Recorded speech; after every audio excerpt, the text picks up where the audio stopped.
May 12, 1945.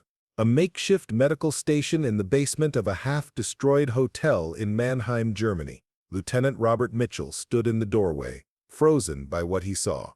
16 young women huddled against the far wall, their faces masks of terror, their bodies trembling.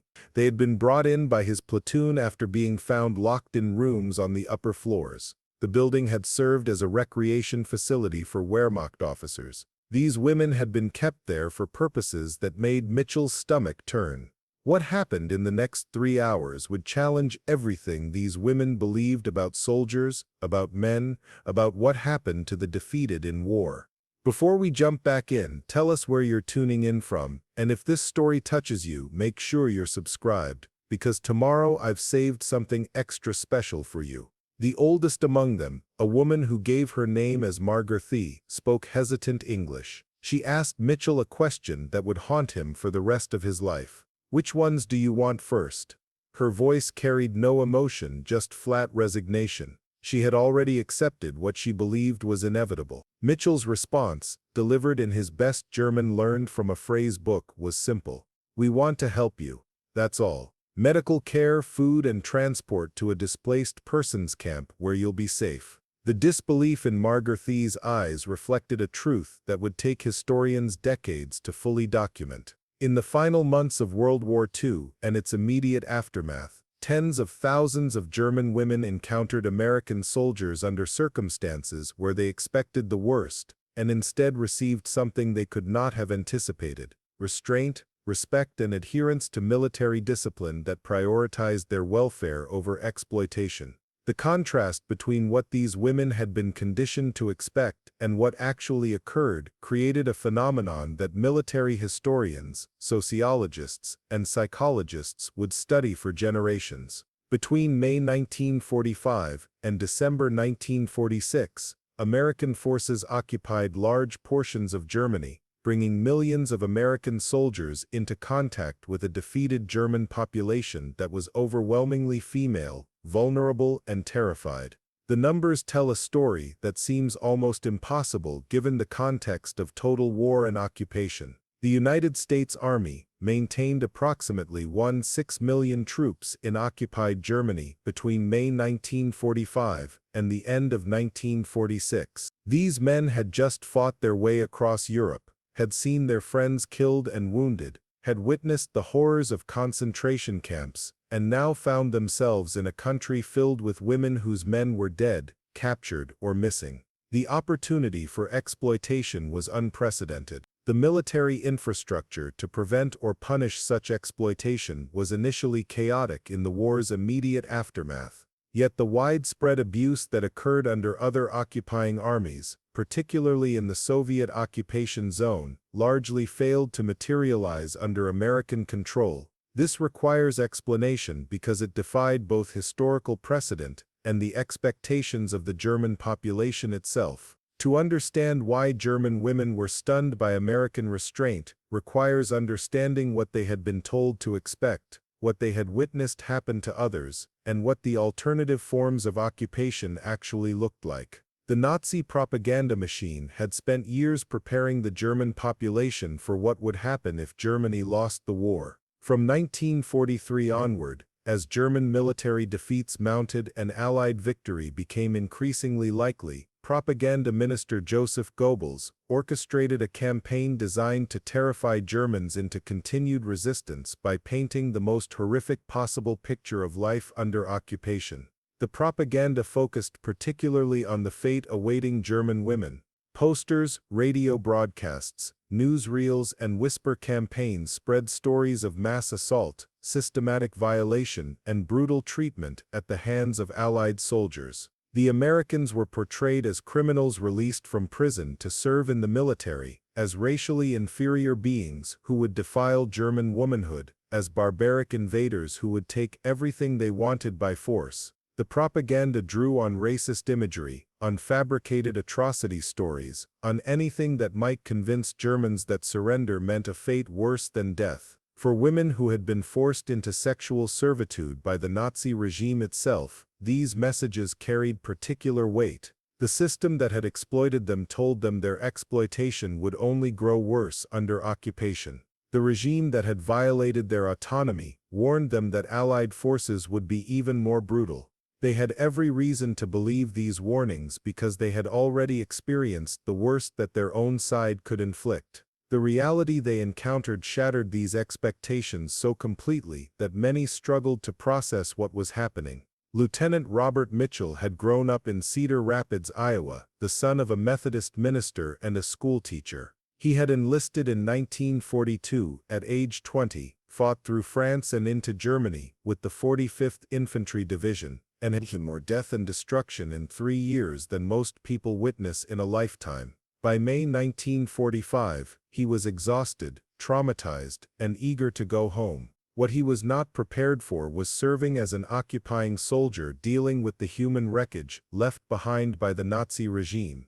The women found in Mannheim represented just one small group among thousands scattered across occupied Germany. The Nazi system had created an elaborate infrastructure of forced prostitution, coerced sexual labor, and systematic exploitation that ensnared women from across occupied Europe. German women had been both victims, and in some cases complicit participants in this system. Some had been forced into service, others had been coerced through economic desperation, still others had volunteered, believing it offered safety or advantage in a collapsing society. Regardless of how they had arrived in these circumstances, all faced the same terror when American forces took control of the facilities where they had been held. Mitchell's orders from his company commander, Captain James Thornton, had been explicit. Find any women being held against their will, get them medical attention, document what you find for war crimes evidence, and make damn sure none of our men lay a hand on them. Anyone who tries answers to me personally, and then to a court-martial. These orders reflected policy established at the highest levels of American military command. Preparing and narrating this story took us a lot of time, so if you are enjoying it, subscribe to our channel, it means a lot to us. Now back to the story. General Dwight Eisenhower, Supreme Commander of Allied forces in Europe, had issued strict directives regarding the treatment of civilians in occupied territories. Non-fraternization policies prohibited American soldiers from socializing with German civilians in the war's immediate aftermath.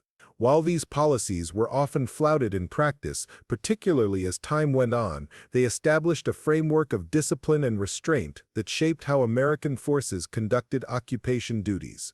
The women Mitchell's platoon found in Mannheim had been locked in rooms on the 3rd and 4th floors of what had once been a moderately upscale hotel. Wehrmacht officers had used the facility as a rest and recreation center away from the front lines. The women had been brought there under various circumstances. Some had been arrested for minor infractions and given the choice between prison and service. Others had been rounded up in occupied territories and transported to Germany. A few had been German women who had volunteered out of desperation, believing it offered food and shelter in a society on the brink of collapse. When Mitchell's men broke down the doors, they found conditions that made hardened combat veterans physically ill. The rooms were filthy. The women were malnourished. Several showed signs of physical abuse. Medical supplies were non-existent. The building had been abandoned by Wehrmacht personnel days earlier as American forces approached, leaving the women locked inside without food or water. They had survived by drinking from a broken pipe and rationing scraps of bread left behind. The terror in these women's eyes when American soldiers appeared reflected their absolute certainty about what would happen next. They had been violated repeatedly by German officers who saw them as property. They had been told that Allied soldiers, particularly Americans with their racially integrated units, would treat them even worse. They believed they were about to experience another circle of hell, perhaps the final one. Instead, the first thing that happened was that Sergeant Thomas Washington, a black medic from Alabama, knelt beside a woman who had collapsed from dehydration and began administering first aid. The symbolism of that moment, a black American soldier providing medical care to a German woman who had been taught to regard him as subhuman, captured the inversion of Nazi ideology that American occupation represented. Washington worked quickly and professionally, establishing an intravenous line to provide fluids, checking vital signs, and speaking in a calm, reassuring voice even though the woman could not understand his words. His actions communicated what words could not, that he saw her as a human being in need of help, not as an object to be used. Mitchell watched his men respond to the situation with a mixture of anger and compassion. They were angry at what had been done to these women. They were angry at the system that had created this situation. But they directed that anger toward documenting evidence and providing care, not toward the women themselves. Private First Class Daniel O'Connor, a former medical student from Boston, examined each woman and recorded injuries for the war crimes documentation. Corporal James Chen, a Chinese-American from San Francisco, distributed rations from his pack and made sure each woman received food and water. Private Anthony Rossi, whose parents had immigrated from Italy, used his rudimentary German to explain that they were being taken to a safe location. The women's initial response was disbelief bordering on incomprehension. They could not reconcile what they were experiencing with what they had been conditioned to expect. Margarethe, who emerged as the spokesperson for the group, asked repeatedly if the Americans were waiting until they reached a different location before the assault would begin. She had constructed a mental framework where the kindness was merely a prelude to worse treatment, perhaps a psychological torture designed to make the inevitable violation more traumatic. Mitchell found himself having to convince her, over and over, that no such assault was coming. The transportation of these women to a displaced persons camp involved a journey of approximately 40 miles through devastated German countryside. The convoy consisted of 3 trucks, 2 jeeps, and an ambulance for the women who needed immediate medical care. Mitchell assigned his most trusted and disciplined soldiers to drive the trucks and maintain security. He rode in the lead jeep, setting the pace and ensuring the convoy stayed together. Throughout the journey, the women remained tense and frightened, unable to believe that they would reach their destination without being harmed. The displaced persons camp near Heidelberg had been established by the United Nations Relief and Rehabilitation Administration in cooperation with American military authorities. It housed thousands of people uprooted by the war, including former concentration camp prisoners, forced laborers, refugees, and others who had nowhere else to go. The camp was far from comfortable, but it offered safety, regular food, medical care, and the beginning of a process to help people rebuild their lives. When the convoy arrived and the women were transferred into the care of female relief workers and military nurses, the reality of their situation finally began to penetrate. Mitchell watched Margarethe break down in tears when a German-speaking nurse explained that she was safe, that no one would harm her, that she could rest and begin to heal. The emotional release was overwhelming. Years of trauma, weeks of terror, and hours of confusion finally gave way to the understanding that she had survived and that the soldiers who had found her had kept their word. The nurse, Captain Helen Crawford from Philadelphia, had seen this reaction before. She had worked with survivors of concentration camps and had learned to recognize the signs of trauma so severe that kindness felt impossible to accept. What happened in Mannheim was not an isolated incident. Across occupied Germany in the spring and summer of 1945, similar scenes played out in hundreds of locations as American forces uncovered the infrastructure of exploitation the Nazi regime had built. The documented cases tell a consistent story. American soldiers found women in terrible circumstances. They provided aid rather than additional harm. They transported them to safety rather than exploiting their vulnerability. They treated them as human beings deserving of dignity, rather than as the spoils of war. This pattern was not universal, and it would be dishonest to claim that no American soldiers violated these principles. Courts-martial records document cases where American servicemen assaulted German women or engaged in exploitation. Military justice dealt with these cases, sometimes harshly, sometimes inadequately, but always publicly acknowledging that such behavior violated American military standards.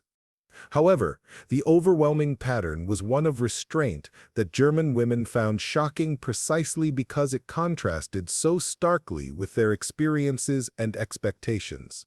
To understand why this restraint was so surprising requires understanding the alternative.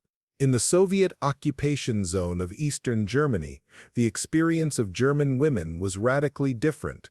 Soviet forces, driven by a desire for vengeance after the brutal German invasion of the Soviet Union, engaged in widespread assault of German women on a scale that constituted one of the great crimes of the war's aftermath. Historians estimate that between 1.4 and 2 million German women were assaulted by Soviet soldiers between 1945 and 1949, with the violence concentrated particularly in the first months of occupation. The contrast between the Soviet and American occupation zones was stark and undeniable.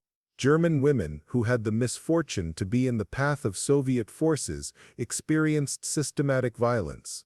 German women who fell under American occupation experienced for the most part protection from such violence.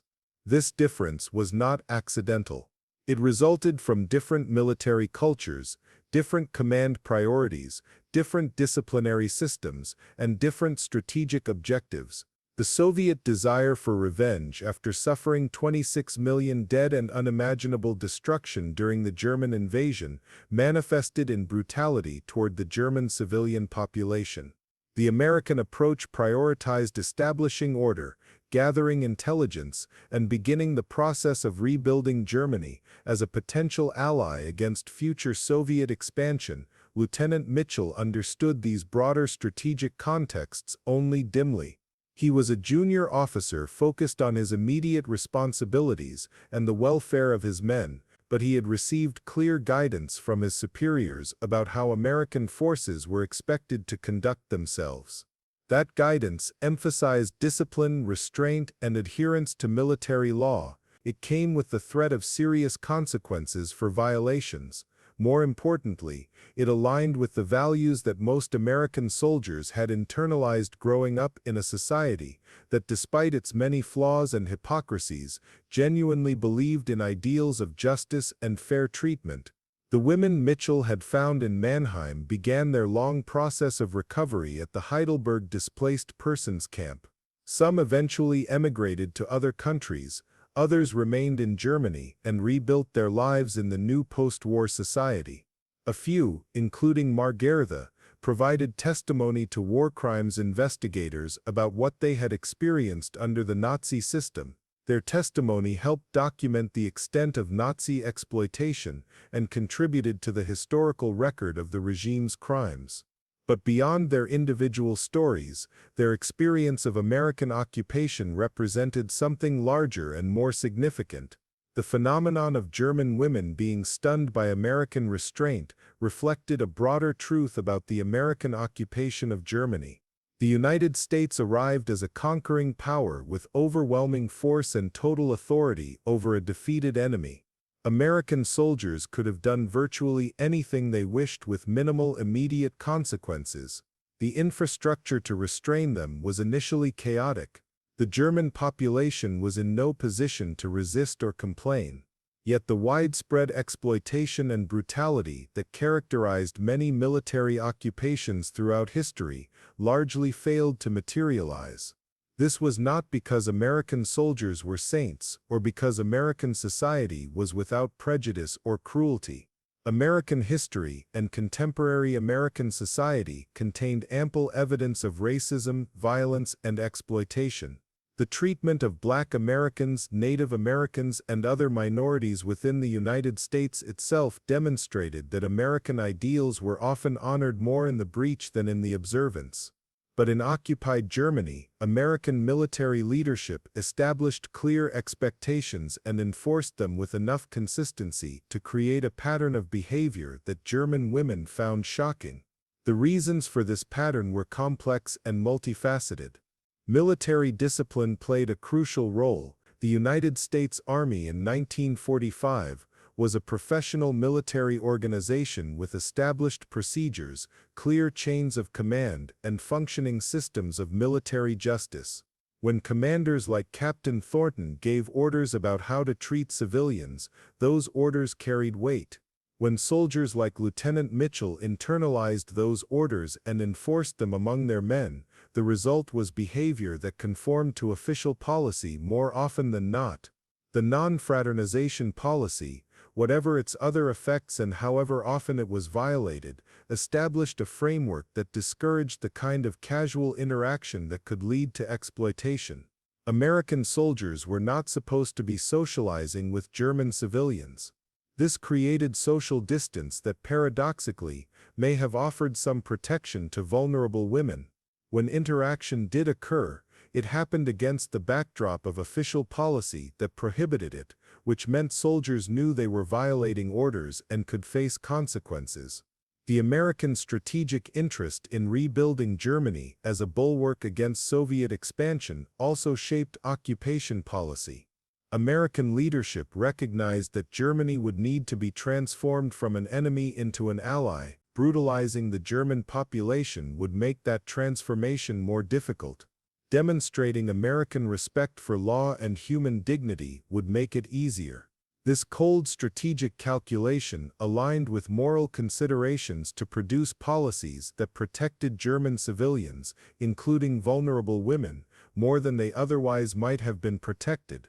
The cultural background of American soldiers also mattered. Most came from communities where certain standards of behavior toward women were deeply ingrained. Those standards were often hypocritical and riddled with exceptions. American society, in 1945, tolerated considerable violence toward women, particularly women of color or women who were poor. But there existed nonetheless a cultural ideal that men should protect women from harm, particularly women perceived as vulnerable. For many American soldiers, German women who had been exploited by their own regime triggered protective instincts rather than predatory ones. The presence of Black American soldiers in integrated units created complex dynamics that deserve examination. Men like Sergeant Washington, who had experienced racism and discrimination in American society, might have been expected to feel little sympathy for German women from a nation that had elevated racism to genocidal heights. Yet the documentary record suggests that Black American soldiers often treated German civilians, including women, with the same restraint and professionalism as their white counterparts, sometimes more so. They represented an America that claimed to stand for freedom and equality, even when it failed to live up to those ideals at home. In occupied Germany, they had the opportunity to embody those ideals in ways that undermined Nazi racial ideology completely. The stunned reaction of German women to American restraint thus reflected multiple intersecting factors. It reflected the effectiveness of Nazi propaganda in shaping expectations. It reflected the genuine contrast between American and Soviet occupation practices.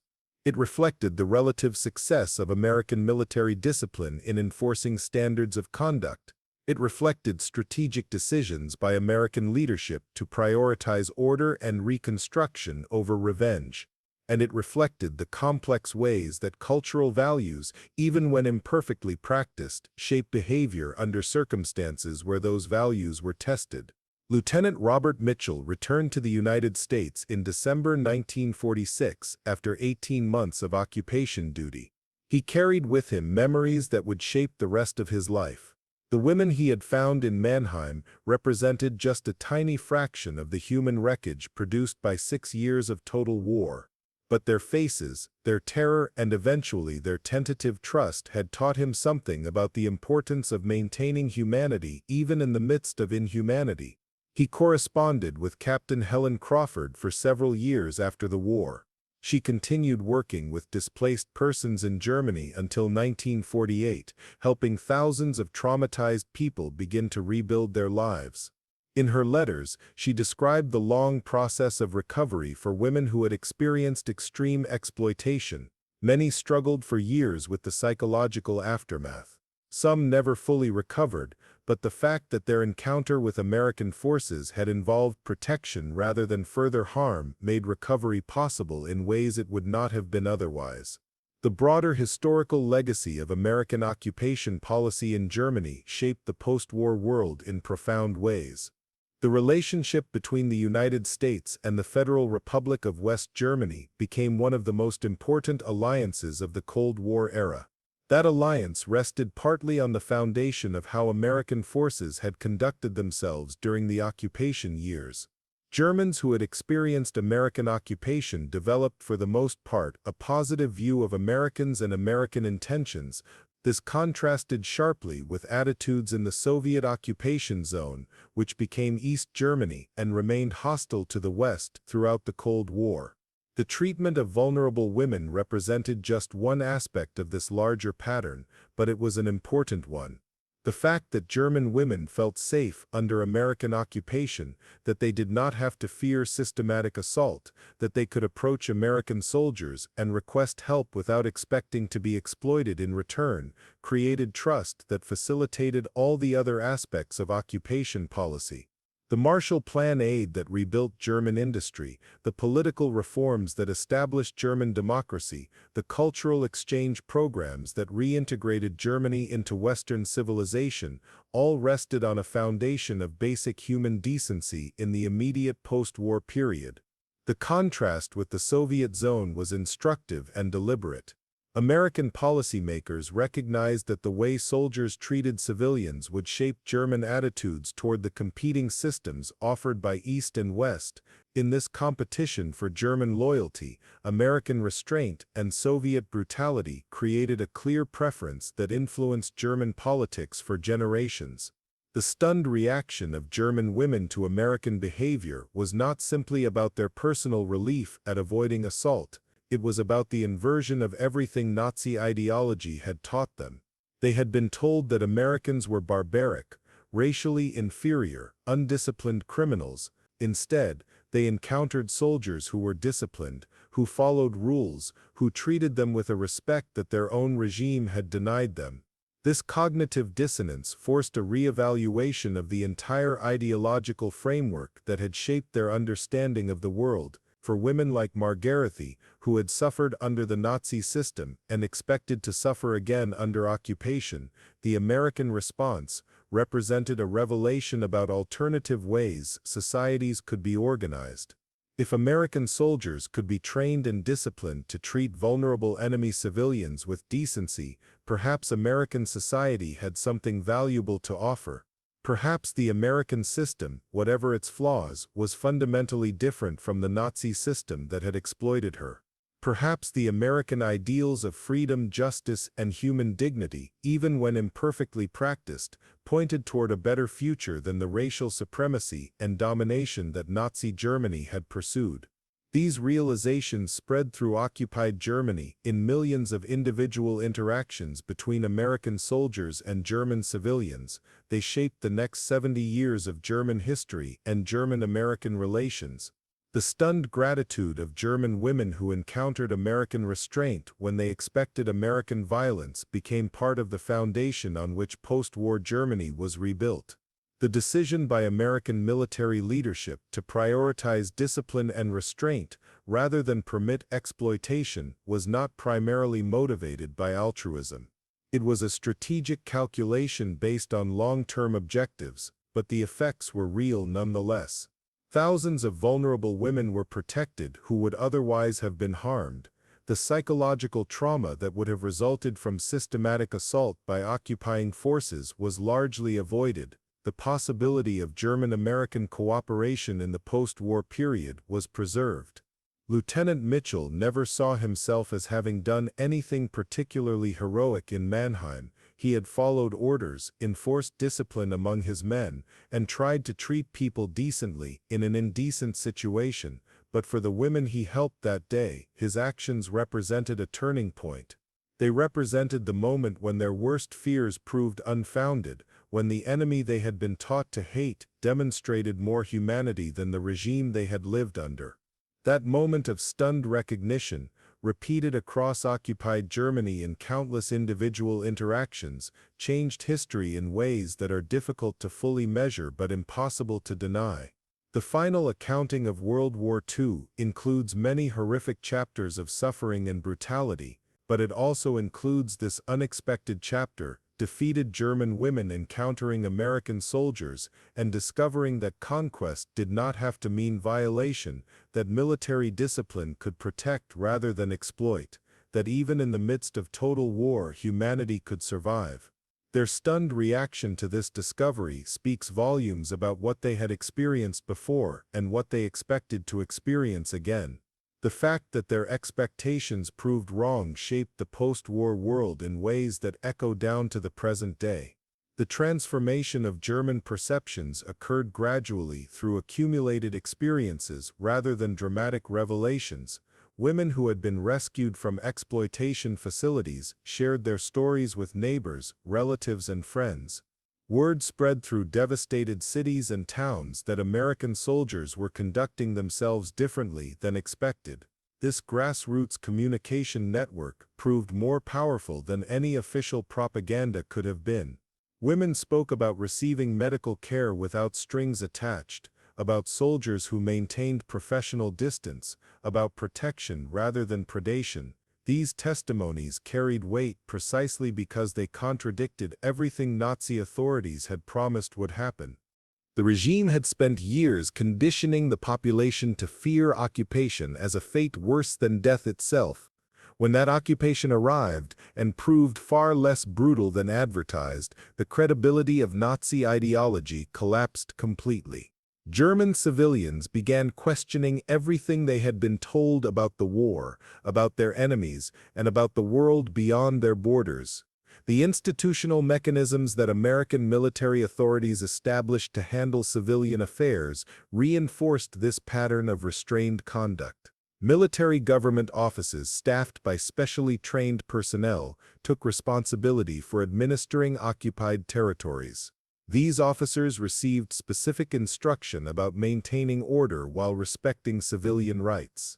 They worked with German local authorities, who had not been deeply involved with the Nazi regime, to restore basic services and establish functioning civil society. The presence of female personnel in American military operations provided another layer of protection for vulnerable German women. Nurses like Captain Crawford, administrators from the Women's Army Corps, and civilian relief workers from various organizations created spaces where German women could seek help without having to navigate interactions with male soldiers alone. The courts-martial system, though imperfect, demonstrated American commitment to accountability when soldiers violated standards. Cases where American servicemen assaulted German women were prosecuted publicly. Convictions resulted in significant sentences, including imprisonment and dishonorable discharge. The message to both American troops and German civilians was clear: such behavior would not be tolerated or swept under official rugs. This stood in stark contrast to the Soviet zone, where assault of German women was so widespread and systematic that it became normalized rather than punished. Economic desperation drove many German women to seek work with American occupation forces. They found employment as translators, clerks, cleaners, and kitchen staff in military installations. These positions brought them into daily contact with American soldiers under circumstances where exploitation would have been easy. The overwhelming majority of these working relationships remained professional. Women earned wages that helped them survive in the devastated post-war economy. They were not coerced into sexual arrangements as a condition of employment. This basic decency in workplace relationships further reinforced German recognition that American occupation operated according to different rules than they had experienced under their own regime. The children born from relationships between American soldiers and German women tell another aspect of this story. Historians estimate that between 50,000 and 90,000 such children were born during and after the occupation period. Many of these relationships were consensual, some even loving, though they violated non-fraternization policies. The fact that consensual relationships emerged and that many American fathers acknowledged their German children and provided support contrasted sharply with the forced pregnancies and abandoned children that resulted from Soviet zone assaults. The distinction mattered enormously to German women evaluating which occupation represented greater danger and which offered possibility for normal human connection. Lieutenant Mitchell's platoon spent 8 months conducting occupation duties before returning stateside. During that time, they encountered dozens of situations involving vulnerable German women. Each time they followed the same protocol: provide immediate aid, document circumstances for potential war crimes prosecution, transfer women to appropriate civilian authorities for longer-term care. The consistency of this response built trust not just with the women directly helped but with entire communities who observed American conduct. By late 1945, German civilians were approaching American soldiers to report situations where women needed help rather than hiding such situations out of fear. The strategic success of American occupation policy became evident within years. West Germany emerged as a stable democracy and crucial Cold War ally. The speed of this transformation from bitter enemy to trusted partner had many causes, but the foundation of basic human decency during initial occupation played an essential role. Germans who had experienced American restraint were more willing to embrace American political models and accept American leadership in rebuilding their shattered nation. The economic miracle of West German reconstruction benefited from Marshall Plan aid, but that aid flowed to a population that had learned through direct experience that Americans could be trusted to follow through on promises and maintain civilized standards. The women whose lives were directly touched by American restraint carried those experiences forward into post-war society. They raised children, rebuilt communities, and participated in creating the new Germany that emerged from the ruins. Their testimony about American conduct shaped family narratives and community memories. When West Germany fully embraced Western alliance structures and democratic governance, it did so partly because millions of Germans had personal experiences that contradicted Nazi propaganda about American barbarism and validated American claims about respecting human dignity. The stunned reaction of German women to discovering that American soldiers would not exploit their vulnerability represented more than individual relief. It represented the collapse of an entire ideological system that had relied on dehumanizing enemies to justify German aggression. When those enemies demonstrated greater humanity than the regime that had claimed racial and moral superiority, the foundations of Nazi worldview crumbled. German women who had been taught that Slavic peoples and American mongrels were subhuman instead encountered Black American medics who saved their lives and white American officers who protected them from harm. This inversion of expectations forced fundamental reconsideration of everything they had believed. The legacy extends beyond German-American relations into broader questions about military occupation and the treatment of civilians in conflict zones. The American occupation of Germany established precedents and demonstrated possibilities that influenced subsequent operations.